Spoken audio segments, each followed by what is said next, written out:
Kasus pembunuhan gadis penjual gorengan, Nia Kurniasari kembali jadi perbincangan lantaran kondisi makam mendiang menuai kontroversi di media sosial. Publik dibuat terkejut dengan dugaan eksploitasi kasus Nia yang membuat makamnya kini bak jadi tempat wisata dadakan yang ramai dikunjungi orang. Tak cuma itu, publik juga syok melihat warga beramai-ramai mendatangi lokasi pembunuhan hingga rumah tinggal mendiang Nia Kurniasari. Seperti apa ceritanya? Diwartakan sebelumnya, Nia Kurniasari adalah gadis penjual gorengan yang dibunuh secara sadis oleh pemuda bernama Indra Septiarman pada tanggal 8 September tahun 2024 lalu. Tak cuma dibunuh, mendiang Nia juga diruda paksa oleh Indra lalu jasadnya dikubur di semak-semak hutan kawasan Nagari Guguak, Kayu Tanam, Kabupaten Padang Pariaman, Sumatera Barat. Atas aksi kejam tersebut, Indra yang sempat buron selama 1 minggu lebih itu akhirnya ditetapkan sebagai tersangka. Sementara pelaku pembunuhan Nia telah ditangkap, publik ramai memberikan sorotan kepada keluarga korban. Selain memberikan donasi langsung kepada keluarga korban, khalayak juga ramai mendatangi makam mendiang Nia. Bahkan ada warga Singapura hingga Malaysia yang secara khusus mendatangi makam Nia. Seorang warga negara Malaysia bernama Ika mengurai alasannya ziarah ke makam Nia. Menempuh perjalanan berjam-jam, Ika mendatangi makam Nia lantaran diajak oleh sang ibu. Kenalnya, tahu kasus Nia, di media sosial, tak tahu cerita lengkapnya. Katanya, "Mama, mau pergi, ziarah ke makam Nia." Mama bilang tiket udah beli, sebab hati Mama ingin mendatangi makam Nia, ungkap Ika dikutip tribunnews.bogor.com dari unggahan video viral TikTok Rahul Givado. Dalam beberapa postingan di media sosial juga ramai membagikan momen saat ratusan peziarah mendatangi makam Nia. Tak cuma mendatangi kuburan, para pelayat juga ramai mengunjungi rumah tinggal Nia. Hal tersebut belakangan memancing pro dan kontra di kalangan publik. Terlihat di media sosial Twitter, akun Lloyd Forger menyayangkan aksi warga yang menjadikan makam Nia sebagai tempat ziarah. Akun tersebut juga mengungkap penyebab makam Nia disebut-sebut berbau wangi meski sudah 2 bulan dimakamkan. Kuburan Nia Kurniasari, korban perkosaan dan pembunuhan, sekarang dijadiin tempat ziarah karena katanya kuburannya wangi. Tapi kalau lihat kuburannya yang penuh kembang dan pandan begini ya wajar wangi. Yang gak wajar ini kuburan dijadiin tempat ziarah, tulis akun Twitter Lloyd Forger. Kedatangan peziarah ke makam Nia belakangan menuai kontroversi. Hal tersebut lantaran banyak orang yang bak ingin menjadikan makam Nia sebagai lokasi wisata religi. Terlihat para peziarah sampai rela menyewa angkot dan bus demi bisa berkunjung ke makam Nia yang berlokasi jauh dari pusat kota tersebut.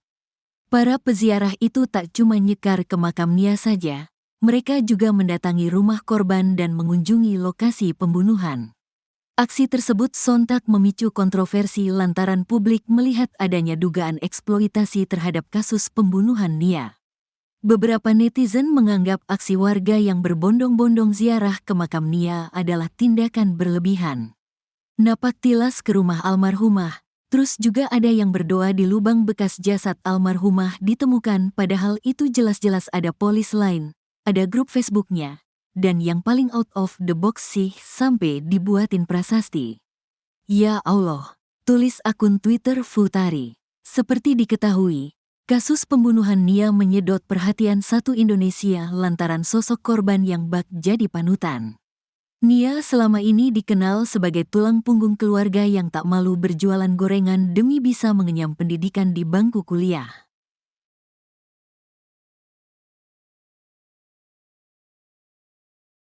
And as you know, I announced already that Indonesia has put in a request to be a member of BRICS, and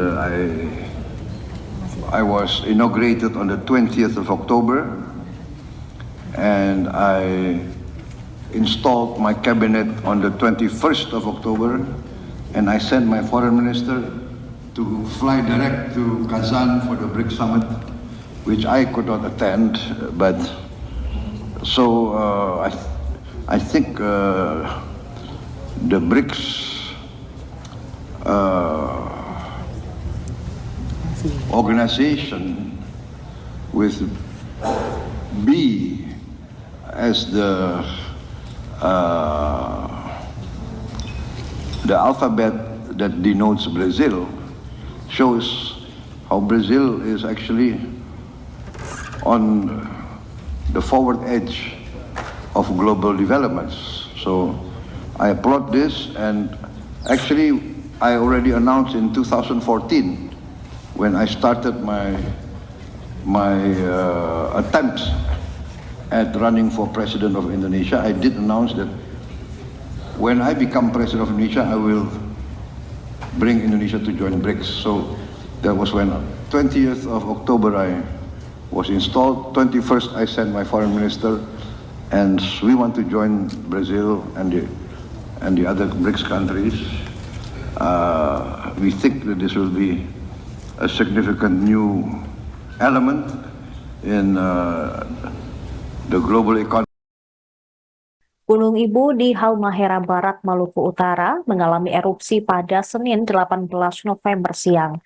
Badan Meteorologi dan Geofisika menginformasikan erupsi terjadi pukul 15.30 waktu Indonesia Timur. Tinggi kolom abu yang teramati sekitar kurang lebih 600 meter di atas puncak. Berdasarkan informasi BMKG, kolom abu teramati berwarna kelabu dengan intensitas tebal condong ke arah barat laut. Erupsi ini terekam di seismogram dengan amplitudo maksimum 28 mm dan durasi kurang lebih 52 detik. Kemudian pada pukul 16 waktu Indonesia Timur, tercatat Gunung Ibu mengeluarkan kolom abu setinggi kurang lebih 500 meter di atas puncak. Kolom abu teramati berwarna putih hingga kelabu dengan intensitas tebal ke arah barat laut. Hampir sama dengan aktivitas sebelumnya, erupsi ini terekam di seismograf dengan amplitudo maksimum 28 mm dengan durasi 43 detik.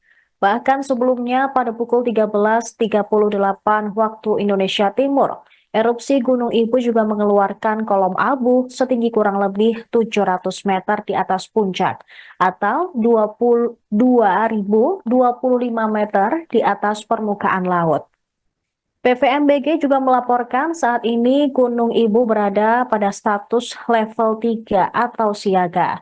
Masyarakat dan pengunjung atau wisatawan yang berada di sekitar Gunung Ibu dianjurkan untuk tidak beraktivitas di dalam radius 4 km dan perluasan sektoral berjarak 5 km ke arah bukaan kawah di bagian utara dari kawah aktif gunung.